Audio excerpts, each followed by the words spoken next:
Hi, I'm Libby Hill. I'm an entertainment reporter with the Los Angeles Times, and joining me today is the Emmy-nominated host of MasterChef Junior, Gordon Ramsay. Gordon, thank you so much for joining us today. I'm so happy to be here, Libby. It's been my lifelong ambition, and more importantly, just to be sat on this sofa with you, having fun. But I'm do you know not what? on that sofa. But we're opposite each other. Well, We can snuggle up on it if you wish. I don't want to start this off with lies. No, I don't. Okay. That feels very, very inappropriate. What? No. Sitting Do on you the even sofa like at lunchtime. It's a Do you great even thing like to children? do.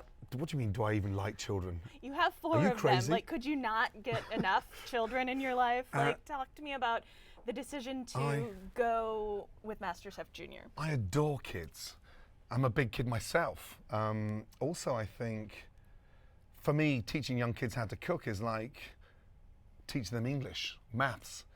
But food is something they need 3 times a day, 7 days a week for the rest of their life. And I think plucking those characters, out of that competition and putting them in a more vibrant, scenario, it builds them up for, a decent life. And that's the essence of MasterChef Junior. Right. So no, I adore them, and also I love that vulnerability side to them, because I think of myself being vulnerable, insecure, and having that moment in life. It's an amazing position to be in without thinking it's just all set and it's on a plate for you. Right. Talk to me a little bit. I know that your childhood was not the easiest.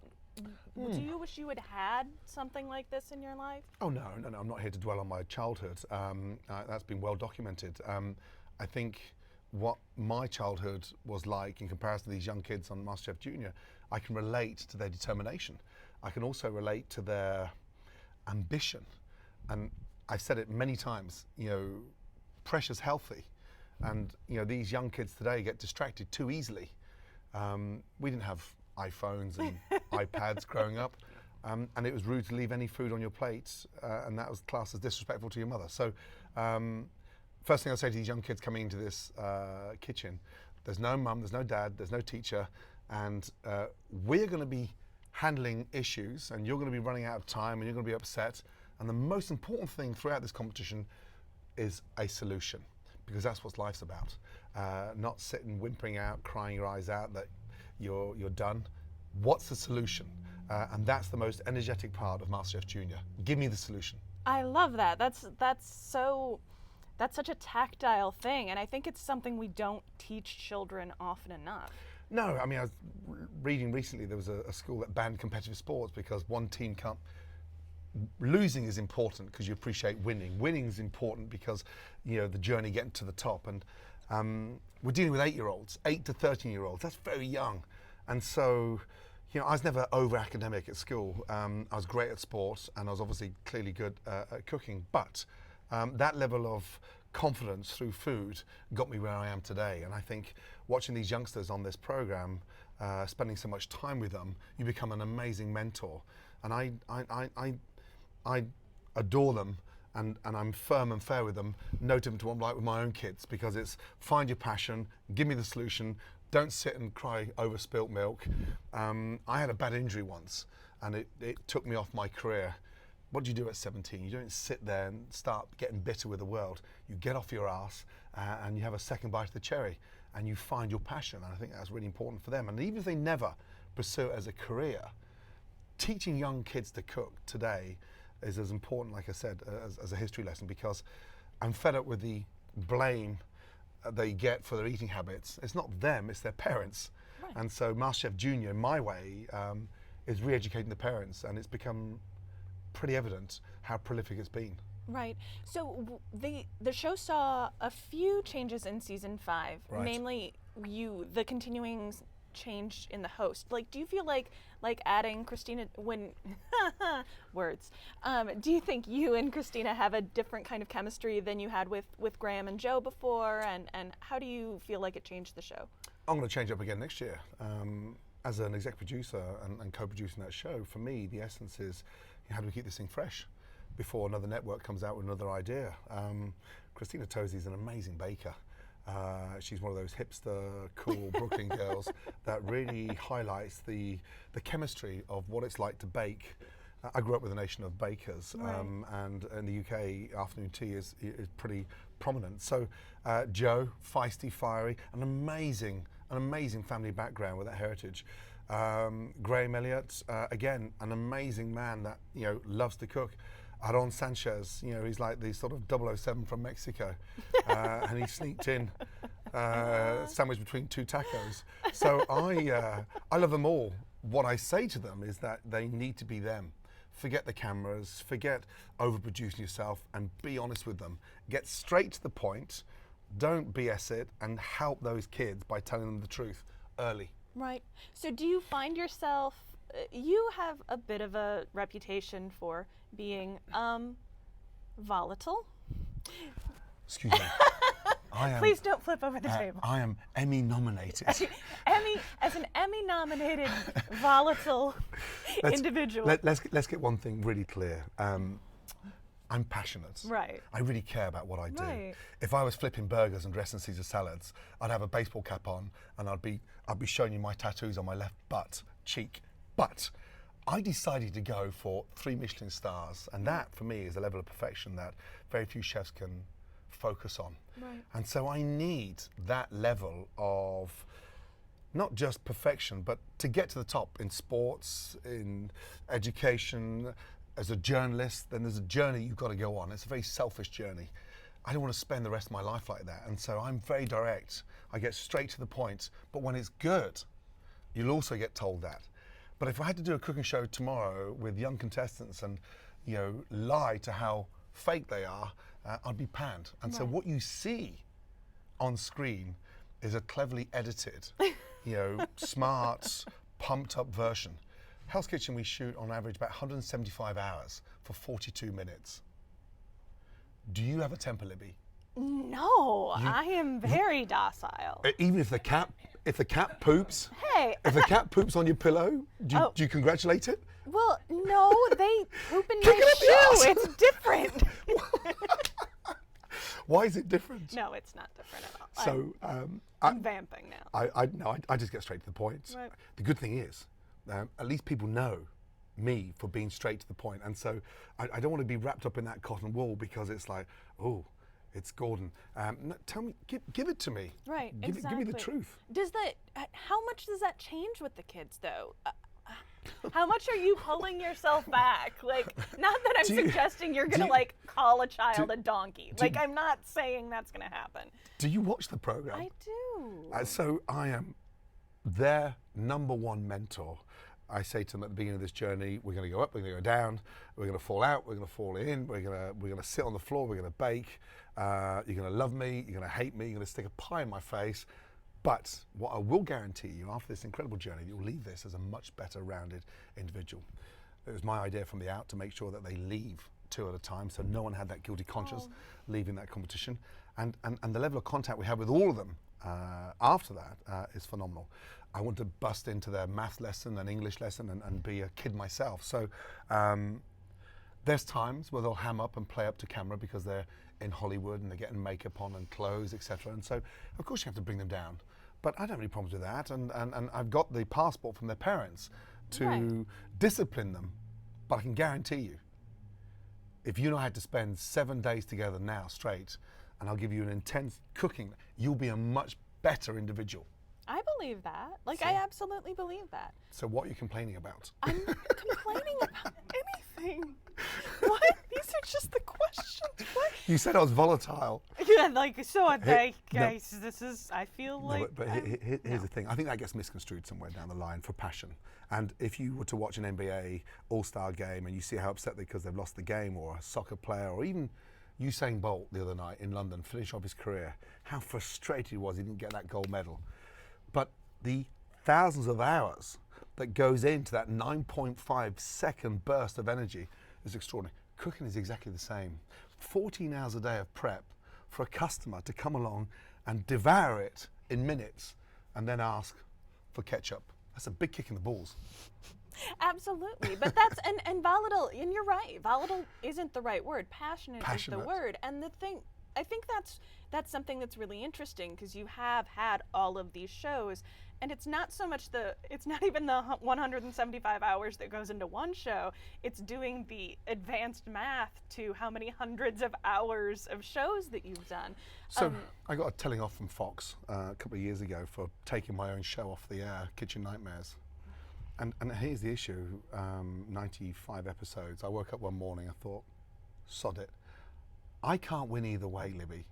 When a restaurant goes under and it's been involved with kitchen, I get blamed. When it's successful, you don't get any praise. But then when it closes, you get the blame for it. These restaurants get a prescription from me. Behind me, there's an amazing team, huge budgets. And I think more importantly, for me, we work so hard from the culinary, the art team, the directors, to put these restaurants back on the map.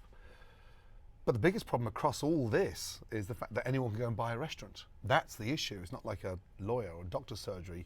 You can buy a restaurant tomorrow, anybody, and that's the problem. So I wanted to stop making those programs because it just wasn't making sense. People weren't listening. But I have a new idea up my sleeve. And Nightmares is going to come back. But we'll discuss that after I've picked up the the nomination. So journalism nightmares, is that the plan? Oh no. To be a great journalist, I think you need to be at the forefront and cutting edge. And I think that whole social media sort of environment has helped prep journalists so much quicker. It's like food critics. You know, every customer's a critic, and there's no 6-7 week lead in now. They come in, and food bloggers, and they take pictures, and I get slightly concerned when chefs get upset about critics or bloggers taking pictures of their food. It's their food, they've paid for it. This is an exchange of goods. Yes, it's like getting upset with someone buying a pair of jeans because they're going to, cut them in half and turn them into shorts. It's their jeans. It's their jorts now. There you go. So it fascinates me. Chefs can't afford to become too delicate today. We need to remember the customers are king, and more importantly, it's important that customers, they vote with their feet, and they have an amazing choice today. And so you need to protect that integrity and remember they are king. Right. I want to ask about something uncomfortable, and if you don't want to talk about it, I totally understand. But I would like to discuss the corn dog incident. The corn dog? You were made into a corn dog this season by the children. Yes. That was horrifying. Yeah, disgusting. Yeah. Do you want to talk a little bit about what happened? Like for those that might not have caught that iconic episode of television. Can I talk to you about something way more personal than that? Yes. Do you mind? You Just may. between you and I. Just the two of us. Off the record. Off the record. Off the record. Prancing around in a frickin' elf suit in the middle of Easter with a pair of tights on and looking like I've just come out of some hideous show in Paris was destroying. Yeah. I got so many emails from chefs, critics saying, we held you in awe. When we saw you prancing around like a 6'2", 217-pound idiot with a curly wig on, it was shocking. Yeah. And I cried. Yeah. No. I cried because I went back in my elf house. I came back out eating and cooking. I bent down and I saw this massive hole in my tights right under my arse. Well, Libby, let me tell you, for any 8-year-old kid, that was not a pleasant sight. It was almost like watching Granddad snore naked, sat on the sofa after Thanksgiving turkey. Now, here's the thing. What really got me going was the amount of abuse that I got for that suit. I have that suit in a frame now. And every time I think I'm having a bad day, I go into my wardrobe and I look at that elf suit and it picks me up thinking, your day will never get any better, any worse than what it was in that suit, in those tights, sweating your ghoulies off. Can I talk for a second about sorry. if there is a hole in the tights? Yes. And there were a group of small children. Oh, this is rehearsals. Oh, no rehearsals. Okay, now, that's very you're disturbing. half my age. Sense of gravity's taking place and things were drooping down. But I'm glad that it was in rehearsals because that would have scared the kids for the rest of their lives. And here's the thing. It's no longer a Satsuma. But I had holes, and just, guys aren't good at wearing tights. Man. And like I said, 6'2", big boned, broad, 217 pound, not good in tights. Now. That's weird. Did not see that coming. Let's get back. We think you might need this. Oh, thank you. I'm sorry. Like, I'm no, so no, sorry. no, thank you so much. Sorry. No, but I it was, didn't mean to dredge up no, all no, of no, no, these. no. There's another one. There's a worse one. The corn dog. Yeah, no, but worse than that. I got punched in the face by an 8-year-old and got given a black eye. What? Yeah, I know. This is the abuse, but you don't see that. Oh my God. Oh my God. Okay. Well, no, it's okay. This is safe. Here's the apple pie. Okay. So I forgot the young man's name, and he's like, right, shove the pie. And we had our faces in this cardboard cutout, and we're at the beach, and this pie came in. Well, this little bugger took it upon himself to literally punch this pie. Of course, he comes in like that. He drops the pie and punches me. And I kid you not, I had this big, bloody black eye, which to have a black eye is actually quite cool, but to have something this big and And in then makeup, you'd be like, no, yeah, an 8-year-old yeah, gave this to me. yeah, exactly, and like yellow, black down here, it was just like swollen. I was so concerned that he would be upset if he saw the size of the bruise that I got the makeup artist, God bless her, Laura, to powder this thing. It looked like I had the mumps. Or had a bad plastic surgeon trying to give me Botox with his cheek out here and one down there, and it was like drooling down. However, so there are the moments I put myself through with MasterChef Junior, making me sort of get on their wavelength and making them feel empowered to abuse the judges. We tolerate a lot. This Emmy has cost me an embarrassing moment with my daughters with a hole in my tights, a black eye. Wait, your daughters were there? Oh, hold on a minute. Social media, whether they're or not, when someone takes a picture of me bending over backwards with a hole standing there like that, was not a pretty sight. No. That's a disaster. Yeah, not good. And at my age, I shouldn't be wearing tights, looking like my 95-year-old granddad bent down with a turkey neck hanging. I think it's very. Just. I think it's very emotionally. Oh, I think no. it's very emotionally pure that you're able to talk about this today. Oh, I'm it's very effective. proud of you. Oh, I went into therapy. You have no idea. I'm sure a lot of people who were on that set that day went into therapy. Whenever it sounds very traumatic. Whenever I hear tights or I see a pair of tights, I have this thing. Or like turkey. Yeah, like, I freak. So I understand. anyway, where were we? Sorry. Damn. I have no idea. No, genuinely though, that is one of my favorite. That sounds insulting. One of my favorite things about the show is that you are willing to be the butt of the joke, and it's glorious. It's wonderful to see. There was another incident that I had my heart in my mouth. I'll tell you very quickly, just you and I, okay? Okay, just again, yeah. We were down on the beach. I think it was Hermosa Beach, and we were zooming around with these buggies. And Christina and I were racing because we were seriously competitive. And all the parents arrived with all the kids, and there's Christina and Gordon doing all the warm-up shots. And the drone was flying above us, and we're doing these really super cool shots. Christina's like edging in front, so I start going faster. I can't be beaten by Christina Tosi in this beach buggy. I turn the corner, she turns the corner, she flips the thing, and it rolls, and everyone stops walking. Christina's crashed, and the parents are like, oh my Lord, is Christina Tosi going to seriously drive those kids? So we all got out of buggies, ran over to her, and flipped her up, and she just came out laughing. Oh my God. But what we didn't realise, all the parents and the kids were watching. The kids were going, "Way, Christina, we want to go with you because you're going to drive faster than Gordon." Now that didn't make the cut. My black eye did, and my hole in my tights did, and that's unfair.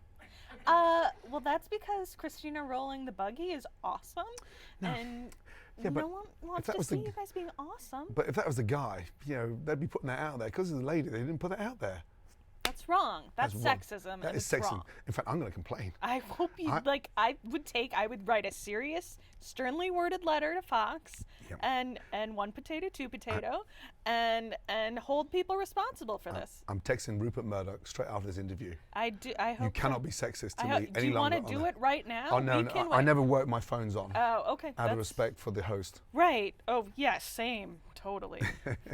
Should we take some questions from the audience? And by the audience, I mean Twitter? Yes, please. Okay.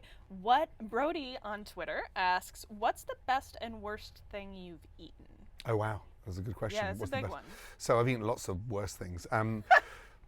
We had an audition for the aprons a couple of years back, and the lady brought in mac and cheese, and I'm trying to get up to speed with this mac and cheese, and I thought she made it with almond milk, and it was so sweet.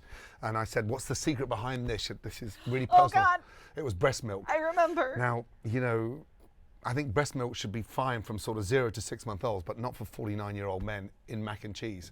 One of the best things I've eaten. For my birthday recently, went to Saison restaurant in San Francisco and just had this incredible caviar wrapped in seaweed with this fondue of leeks, and it was just the best food I've eaten in America so far. Saison, mind-blowing. That's incredible. Maddie on Twitter wants to know if you do the cooking at home. And if you do, what's your favorite dish to cook? So time at home is very limited. Right. I have an amazing young daughter now, Matilda, who's the biggest pain in the arse because she's so bloody good. So she has an amazing natural ability to cook, and she's very fast. So it used to be me, but I've handed that baton over to her now, except she's getting a little bit too big for her boots. So she's now trying to charge me for me to eat her food cooked in our house. I mean, What's all that about? 15 years of age. if you can do it, like if you can make that gig work for you, then But are do- you paying her? But do you know what she said? What? Well, you charge people to come to your restaurant, so why can't I charge you? So hold on a minute, Matilda. This is our home. This is not your restaurant, dear. This is our home, and in 3 years' time when you leave home, we'll rent your room out. So you can't charge me for that amazing spaghetti carbonara. Yes, it was good, but remember the frickin' base of the recipe was your dad's. Now, you may have alternatively ramped it up and put a different cheese in there. I get that, Matilda, but charging me to eat your food with ingredients that I buy in our household, come on.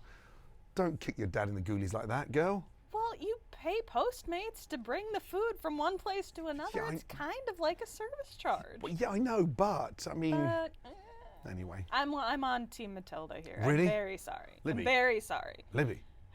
Now Matilda's one of your 4 children. Yes. Right? How old are all of them? So last time I checked, Matilda was 15, going on 25. The twins, I can never forget their birthday. They're born on New Year's Eve. They're 17, Jack and Holly. And then Megan, who's just started at Oxford University, Oxford Brookes. It's our first family member in the Ramsay household in history to attend uni. Oh, So that's a wow. big breakthrough. That's amazing. Congratulations. That's so exciting for her. Really good news. So yes, so 15, 17 and 19. And then there's Bruno, then there's Rumpoles, and then there's the cats, and there's the tortoise, and I'm sure there's a few mice. Oh, there's fish and chips. I forgot them. Who's fish and chips? Oh, the 2 goldfish. Of course. Yeah. Wow. Sorry, I forgot them, yeah. Wow. Oh, and Laurel. Who's Laurel? Laurel was the second tortoise that we put into mating. So our house, I mean, oh, then there's Lobster Thermidor. I forgot her. That's Theodora, that's Tilly's cat. Oh, and Ernie. Damn, Holly's cat as well. Yeah, going home to Spencer Park is like a zoo. Oh, Bruno, our latest dog. I mean, it is insane. That's incredible. That's incredible. So, are you leaving the house to the tortoises since they will likely outlive you all? Or do you know, have we've you lost- set up a retirement plan for them? Well, we've lost one. No, wait, Yeah. wait, like metaphorically lost one, or like physically in the walls of the house lost one? We put it in a box and it ate through the polystyrene. Now, I'm not too sure if it sort of regurgitated polystyrene and then got through the garage door and hit out in the garden and got eaten and swallowed by a fox. We don't know yet. But there's a big search party going on currently for the second tortoise. The good news is they don't move fast. So hopefully we'll track it down. We're going to send out the drone. I am so grateful that you took time out of this tortoise search to be here today and Honestly, to share your feelings. We have the whole freaking neighborhood looking for this tortoise because he's King Dick. This is the tortoise that we put in to mate with everybody, and he's gone astray. Some tortoise Hey, king dicks need to be Well, free. he- Like, I don't know. I don't know what to tell you. He's bonking in a garage somewhere. Yeah, right? Free the of charge. neighborhood cats. I Yeah, don't but- know. Yeah, it's in- but he's producing and we're not receiving the money for it. So he's been a prostitute. That's what my that's what my tortoise It's is. not a prostitute if Well, he's giving it away for free. Like, He that's may a be whole other thing. He may be getting benefits elsewhere. He may be getting the best Savoy cabbage leaves, or he may be getting the most amazing bib lettuce. You never know. Well, whose fault is that? Maybe Well, you didn't. Libby, Maybe you didn't offer it up. We'll find out. Well, you know what? I have 2 lightning round questions for you, so Let's we'll go. go quick. Like, we'll have to pick up the pace for this. Right. Right. What's the last show you binge watched? If you have time to watch TV, which I highly Narcos. doubt. Narcos. Oh, Love that. wonderful. Amazing. Netflix, great. What's the most useless talent you have? My size 15 feet. They're like canoes. But here's the thing, Libby, let me tell you. Don't screw your face up looking like that. They are works of art. Because when I'm in the water, I'm like a freaking torpedo. And in order to get through an Ironman with a 3.8 kilometer swim, these feet turn into machines. So I swim past dolphins. Now everyone's panicking about the swim in a triathlon. I swear to God, these canoes are brilliant. But here's the thing, we double up. Because when the twins were born, they were seven weeks premature. Oh no. And they went inside my sneakers. For 3 weeks, they housed themselves inside my sneakers. Is the tortoise in there right now? I checked, no. Asics, because they're broad feet, they're only trainers that make, so Asics are amazing. But it was the twins' bedroom for the first 7 weeks. However, these torpedoes saved my life in the triathlon. I come out in that water, attack the 180k bike ride, and then a 42k marathon. These are the most useless, talented pair of feet in the entire country. Now, I had a conscience growing up because Mum could never buy me shoes to look good. It's about, Gordon, what fits? We were so poor once, I went to school with 2 odd shoes on. No. Yeah, honestly, seriously. Really? One was 11 and a half, one was 12 and a half, 2 different shoes. Oh no. Yeah. What size were your feet at that point? I think there were 9. I had to put tissues at the end to stop them from falling off. Oh my God. I'm so I glad. felt like I was going to a freaking circus. That's the kind of background that I came from. I know. Second-hand clothes, second-hand shoes, second-hand watch, second-hand soccer player. So that's why I value everything I've got now. And God bless those torpedoes. I say a prayer to them every night because when I go into that water in Santa Monica with my swim club, my feet kick like an outboard engine. That's incredible. And how's premature babies? Like, there's nothing they can't do. But that's the detriment of having huge feet. But it was almost like a pair of bunk beds for the twins to sleep in for the first 6 weeks. Well, that's great. You didn't put the top on the shoebox, though. Oh no, I wouldn't do that Okay, to them. no. Oh no, I'll get Okay, rid of that's those boxes. good. No. That's good. They frown on that. No, I wouldn't do that. No. I think that's all the time we have. Oh no, Libby, I want to No, continue, I love, do. please. I know. Well, I do. We just have to turn the cameras off. So you hold on 1 second. I'm going to say goodbye to our friends. Right. I'll be right back. Do you get 5 cameras, 5 friends? 5 cameras, 5 friends. Can I say you've been That's, amazing? This has been last time I was this comfortable, sat in the bedroom on her bed with Katy Perry, talking like this, and it's just I've got that same vibe. You So know, thank yeah, I get that a lot. People do compare me to Katy Perry a lot, so I will take that in stride. Thank you. No, everyone, thank you for joining us for our wonderful chat with Emmy-nominated host of MasterChef Junior, Gordon Ramsay. Volatile Emmy-nominated host of MasterChef Junior, Hell's Kitchen, MasterChef Senior, MasterChef Senior, these- Senior, inevitably, You- fake plant You have fake connoisseur. plants. That's a The lot. LA That's Times fake do news. not need That's fake a real plant. That is a a fake. real. You know That's that's a real plant. that is a fake plant. That is a real. I am cancelling my subscription for the LA plastic Times. Plant. That is. And that's a wrap. See you that next time, guys. is a fake plant. We don't have fake plants.